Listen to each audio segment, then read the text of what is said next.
ডিমের ঝোল করতে গেলে প্রথমে ডিম আর আলু সিদ্ধ করে নিতে হবে। আমি এখানে ডিম আর আলু সিদ্ধ করে নিয়েছি। আমি এখানে 4টে পেঁয়াজ, একটু আদা, একটু রসুন আমি এটা কেটে নেব। আমি এখানে আলু আর ডিমটা ভেজে নিচ্ছি। এরপর আমি যে পেঁয়াজ রসুন নিয়ে মশলাটা করেছি সেটা আমি দেব। আমার কাছে খানিকটা ক্যাপসিকাম ছিল, আমি ক্যাপসিকাম দিয়েছি। আমি ডিম আলু যে তেলে ভেজেছি ওই তেলেই আমি ক্যাপসিকামটা হালকা ভেজে নিয়েছি। এবার আমি মশলাটা দেব। আপনাদের কাছে যদি কারি পাতা থাকে কারি পাতা দিতে পারেন, না থাকলে অ্যাভয়েড করবেন।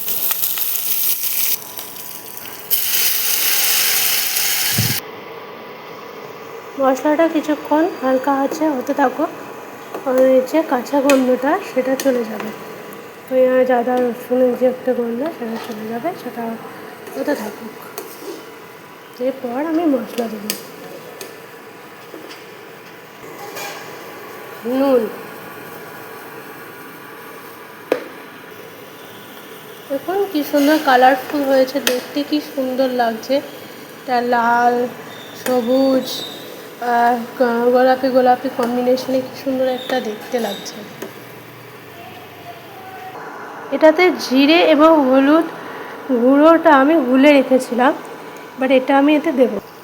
আমি আলাদা করে হলুদ গুঁড়ো বা জিরে গুঁড়ো দিচ্ছি না, মানে যেটা মিক্সিতে ছিল সেটাই দিই।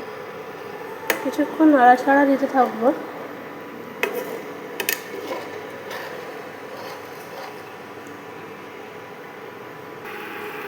কাশ্মীরি লঙ্কার গুঁড়ো, এটা 2 মিনিট ফুটতে থাকো।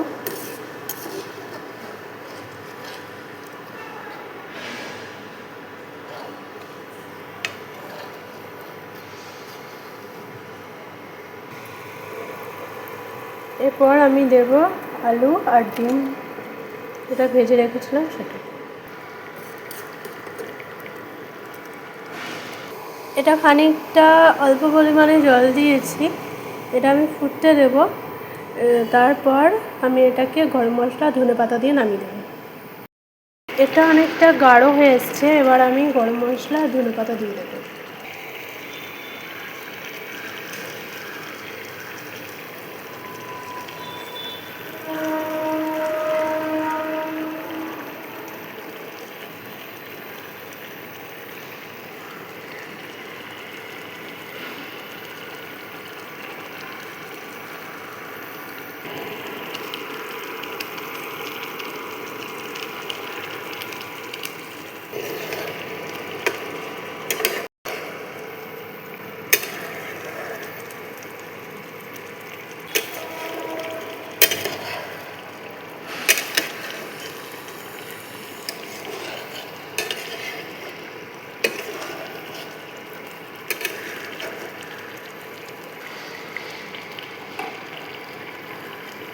ভিডিওটি কেমন এবং লাইক কমেন্ট শেয়ার সাবস্ক্রাইব করবেন এবং দেখা হচ্ছে অন্য একটি ভিডিওতে।